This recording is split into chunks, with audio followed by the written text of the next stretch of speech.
नमस्कार दोस्तों, आज हम जानेंगे कि आदि शक्ति माँ दुर्गा की उत्पत्ति और उनका स्वरूप क्या है। देवी आद्य शक्ति या देवी दुर्गा या अंबिका को सर्वेश्वरी और त्रिदेव जननी भी कहा गया है। वेद, उपनिषद, पुराण सहित बहुत से शास्त्रों में उनकी उत्पत्ति और स्वरूप का विस्तार से वर्णन किया गया है। देवी समय समय पर अपना अवतार लेती रही हैं, कभी स्त्री रूप में, कभी पुरुष रूप में। बहुत लोग ये सोचते हैं कि देवी का, शक्ति का, प्रकृति की चर्चा हिंदू शास्त्रों में, वेदों में है, लेकिन अन्य धर्मों में नहीं है। ये उनकी बहुत बड़ी मूढ़ता है, बहुत बड़ी मूर्खता है, बहुत बड़ी गलतफहमी है। देवी की चर्चा, आद्य शक्ति की चर्चा, मूल प्रकृति की चर्चा हर धर्म ग्रंथ में है। कभी उन्होंने पुरुष रूप लिया है तो कभी स्त्री रूप लिया है, लेकिन समस्या यह है कि साधारण मनुष्य जन इस बात से अनभिज्ञ है और देवी की बात आती है तो लोग इसे हिंदू धर्म से जोड़ देते हैं, जो कि सर्वथा गलत है। देवी का प्रभाव, देवी का प्रादुर्भाव केवल भारत में ही नहीं, पूरे विश्व में होता है, हर जगह होता है, क्योंकि वो पूरे ब्रह्मांड में, पूरे अंतरिक्ष में, हर जगह वो व्याप्त है। आगम शास्त्र शक्ति तत्व एवं शक्ति उपासना संबंधी सर्वोत्कृष्ट, अत्यंत विशद, अप्रतिम एवं प्रामाणिक ग्रंथ है। इनके अनुसार ब्रह्मांड की उत्पत्ति से पूर्व भी देवी का अस्तित्व था। वो अकेली ही प्रकट हुई थी। देवी ह्योकाग्रे आसीतम, तब कहीं कुछ भी नहीं था, अतः देवी को केवल अपनी ही छाया दिखाई दी। एतस्मिन्नेव काले तु स्वबिंबं पश्यति शिवा, इसी स्वबिंब अर्थात उनकी स्व की छाया से माया की उत्पत्ति हुई, और उसके बाद मानसिक शिव की उत्पत्ति हुई। तद्भिवं तु भवेन् माया तत्र मानसिक शिव। इसी आधार पर आगम शास्त्रों में शक्ति अर्थात देवी को शिव की जननी भी माना गया है। सृष्टि रचना हेतु देवी ने इसी मानसिक शिव को अपने पति के रूप में स्वीकार करके सृष्टि की रचना की। तम विलोक्य महेशानी सृष्टियुत्पादन कारणातम आदिनाथम मानसिकम स्वभर्ता तु प्रकल्पयेतम। यद्यपि देवी ने अपने पति आदिनाथ को सृष्टि रचना हेतु अपने मन से उत्पन्न किया तथा उन्हें अपने पति रूप में स्वीकार करके सृष्टि रचना की, परंतु वह कभी भी उनके अधीन नहीं रही। देवी कभी भी किसी के अधीन नहीं रहती। पूरे ब्रह्मांड में, पूरी कायनात में आदि शक्ति देवी कभी किसी के अधीन नहीं रहती, बल्कि सब कुछ उनके अधीन है। बल्कि शिव हमेशा ही देवी के अधीन रहते हैं। इसके अनेकों प्रमाण आगम ग्रंथों में भी उपलब्ध हैं, अनेकों कथा कहानियों में भी उपलब्ध हैं। श्री ललिता सहस्त्रनाम में देवी का एक नाम स्वाधीन वल्लभा भी है, जिसका अर्थ है कि शिव जी उनके अधीन रहते हैं और देवी पूर्ण रूप से स्वतंत्र हैं। देवी का स्वरूप बहुत ही स्वतंत्रता प्रिय है। देवी को स्वतंत्रता, स्वाधीनता, स्वच्छंदता बेहद प्रिय है और किसी के भी अधीन रहना उन्हें प्रिय नहीं होता है। देवी भागवत के स्कंद 7 में भगवती अपने पिता नागाधिराज हिमालय को अपने प्राकट्य का विवरण देते हुए कहती हैं, अहमेवाह पूर्वच नान्यतम किंचन गाधिप तदात्मरूपम चित्वंसितम परम ब्रह्मोक नामकम स्वाशक्तैश्च समायोगा अहम बीजात्मतांगता स्वाधारावरणा तस्या दोषत्वं च समागतम। हे नागाधिराज हिमालय, सृष्टि से पूर्व मेरे अलावा कहीं भी कोई भी नहीं था। तब मैं ही परम ब्रह्म थी। अपने ही आधार यानी बिंब शिव का वर्ण करके मुझ में दोष आ गया और मैं एकोहम बहुश्यामम की कामना करके सृष्टि रचना में निमग्न हो गई। सृष्टि से पूर्व अर्थात सृष्टि के प्रारंभ में देवी ही एकमात्र थीं। पराशक्ति सर्वव्यापी तथा सच्चित एवं आनंद रूपा है। पराशक्ति चित शक्ति परमेश्वर ब्रह्मांड जननी तथा आद्या शक्ति, ब्रह्म तथा आत्मा सब इसी के नाम हैं। वह आद्या इसलिए भी कही जाती है कि इनसे पहले कोई नहीं था। देवी ने ही ब्रह्मांड की रचना की। ब्रह्मा विष्णु महेश समेत समस्त प्राणी मात्र को जन्म दिया। ब्रह्मांड में जो कुछ भी है सब देवी में ही ओतप्रोत है। सैव जगदंड सृजतम ब्रह्मा अजीजनतम विष्णु जीजनतम रुद्रो अजीजनतम सर्वशक्ति अजीजनतम सहसा शांभ विद्या सैवात्मा सच्चिदानंद लहरी प्रज्ञानम ब्रह्ममेति वाहम ब्रह्मास्मीति वा भाष्यते। अर्थात यह शक्ति स्वयं प्रकाशित होती है, यही आत्मा है। यही शक्ति नित्य निर्विकार परमात्मा की चेतना की द्योतक है। यही महात्रिपुर सुंदरी है।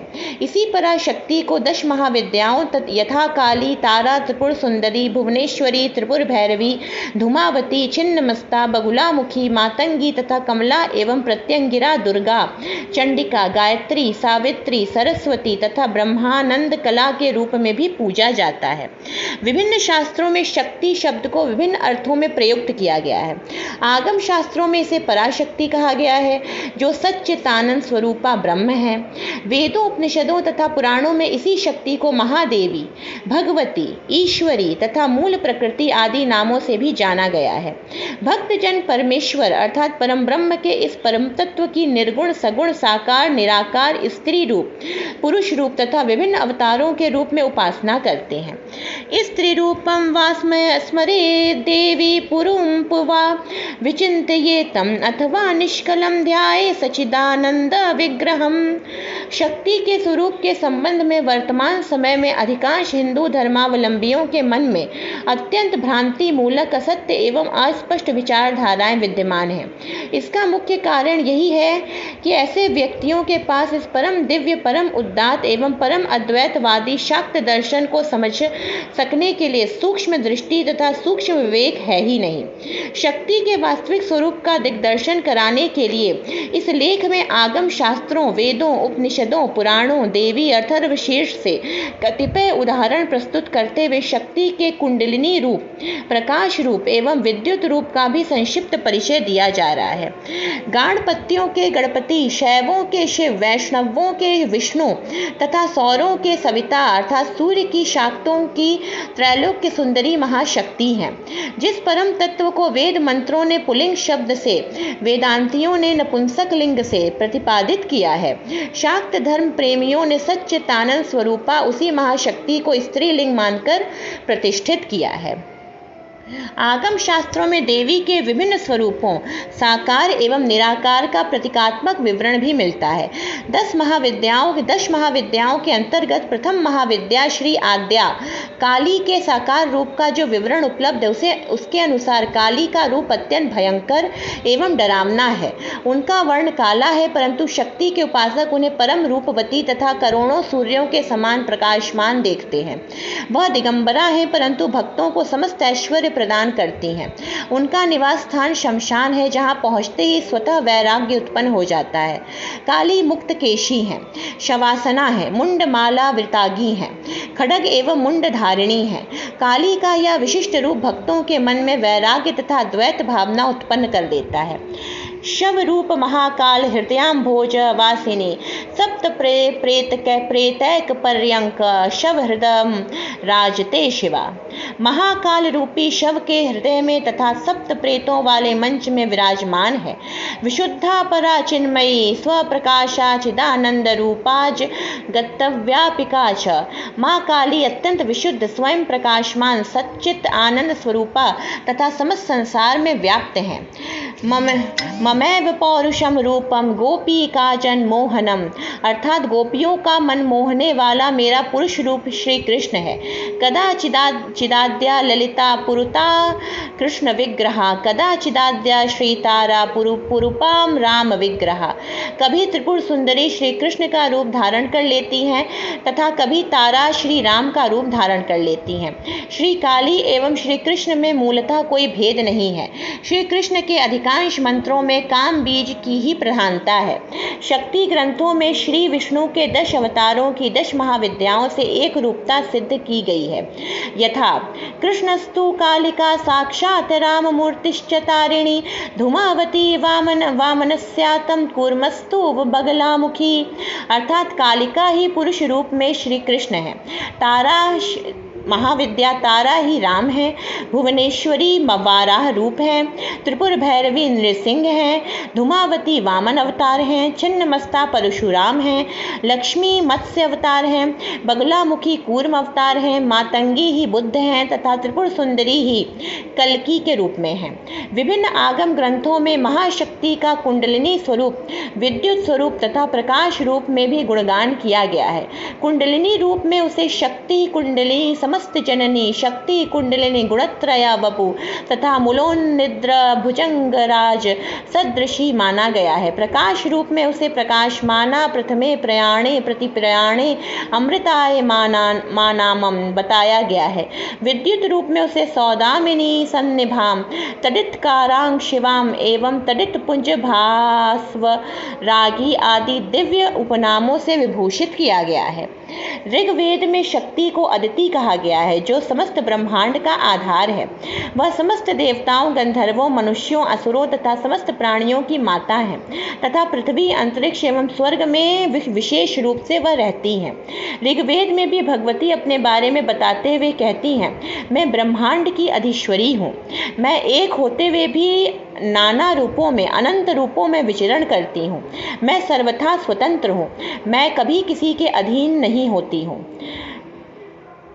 अहम रुद्रेभि वसुभिश्रामी, अहम मित्रा वरुणा, अहम इंद्राग्नि, अहम विष्णुमूरुक्रम ब्रह्माणमुत प्रजापतिम दधामि। अर्थात मैं रुद्रों तथा वसुओं के रूप में विचरती हूँ। मैं दोनों मित्रा वरुण का, इंद्राग्नि का तथा दोनों अश्विनी कुमारों का पोषण करती हूँ। विष्णु, ब्रह्मा तथा प्रजापति को मैं ही धारण करती हूँ। उपनिषदों के अनुसार विभिन्न उपनिषदों में शक्ति के स्वरूप का विशद विवेचन किया गया है। पराशक्ति ज्ञान, इच्छा तथा क्रिया आदि रूपों से अनेकों प्रकार की है। परास्य शक्ति विविधैव श्रूयते स्वाभाविकी ज्ञान बल क्रिया च। शक्ति बिना स्पर्श रूप तथा व्यय के है। अशब्द स्पर्श मारूपम अव्ययम तथा शक्ति को वाणी से अभिव्यक्त नहीं कर सकते हैं। यद्वाचा नभ्युदितम। चित शक्ति मन, वाणी तथा समस्त इंद्रियों से भी प्राप्त नहीं है।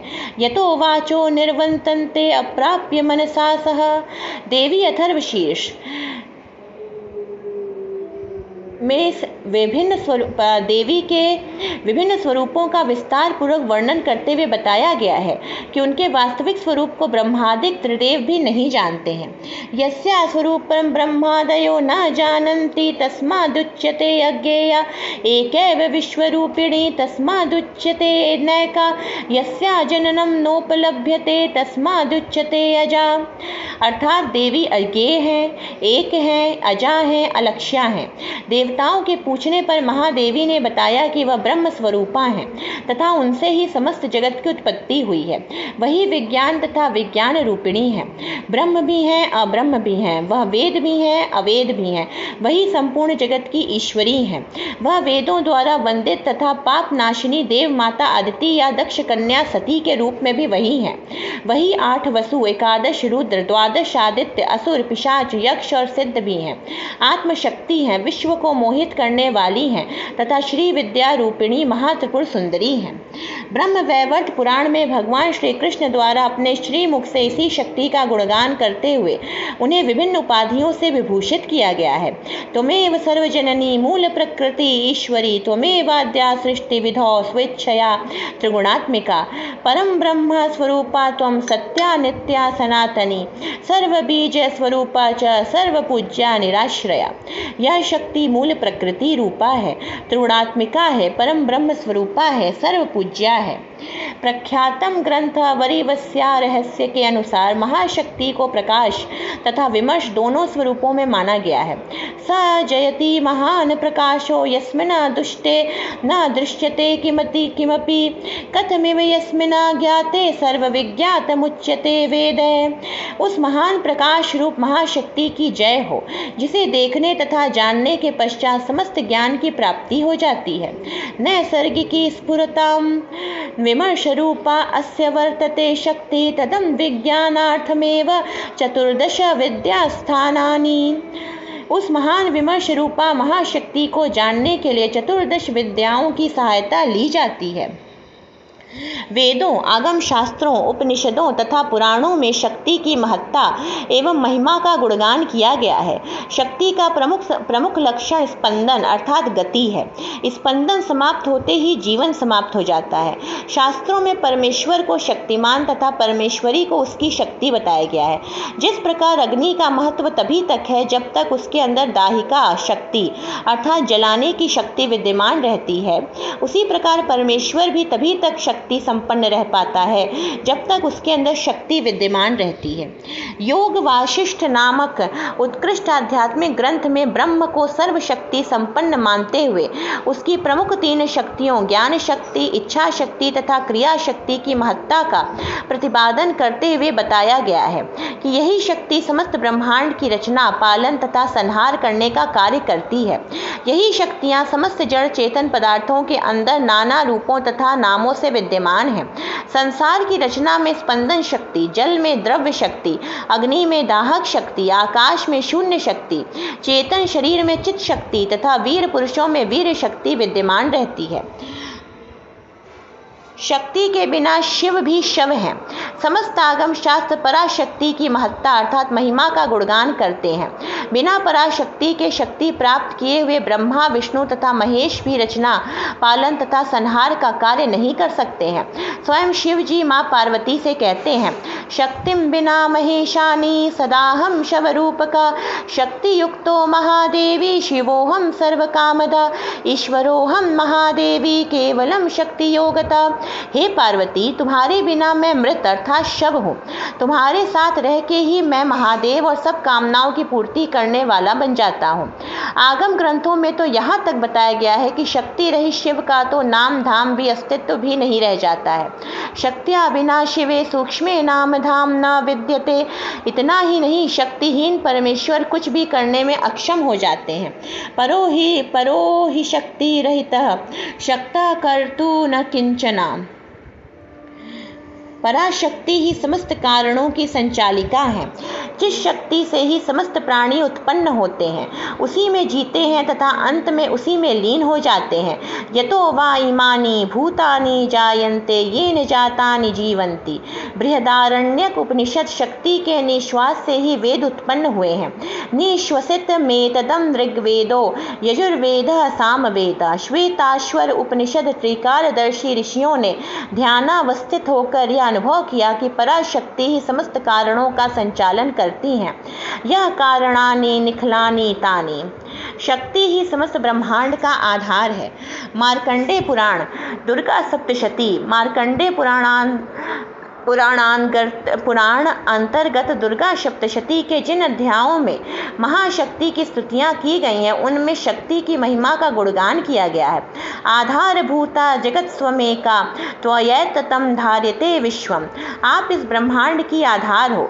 सृष्टि स्थिति विनाशानम शक्तिभूते सनातनी। आप इस चराचर जगत की रचना, पालन तथा संहार करती हो। हेतु समस्त जगताम त्रिगुणापिदोष है। आप समस्त जगत का कारण हो। शक्ति की महिमा का गुणगान तो 1000 मुख वाले शेषनाग भी नहीं कर सकते। भगवत पाद स्वामी शंकराचार्य द्वारा अपने ग्रंथ में सौंदर्य लहरी में महाशक्ति की अनंत महिमा का जितनी उत्कृष्ट कोटि का गुणगान किया गया है, वैसा अन्य ग्रंथों में उपलब्ध नहीं होता है। इस ग्रंथ में आचार्य पाद ने न केवल शिव शक्ति का परस्पर अभेद संबंध बताया है, वरन शक्ति की श्रेष्ठता का कुशल प्रतिपादन भी किया है। स्वामी शंकराचार्य द्वारा इस ग्रंथ के प्रथम श्लोक में ही उद्घोष कर दिया गया है, शिवा शक्त्या युक्तो यदि भवति शक्त प्रभवितुम। अर्थात शक्ति के बिना शिव तथा अन्य सभी देवता गतिहीन हो जाते हैं। श्री शंकराचार्य यह भी कहते हैं कि हे माँ, आपकी स्तुति करने में तो 4 मुख वाले ब्रह्मा, 5 मुख वाले शिव, 6 मुख वाले कार्तिकेय ही नहीं, वरन 1000 मुख वाले शेषनाग भी असमर्थ हैं। फिर 1 मुख वाला मुझ जैसा सामान्य जीव आपकी अनंत महिमा का गुणगान करने का दुस्साहस कैसे कर सकता है।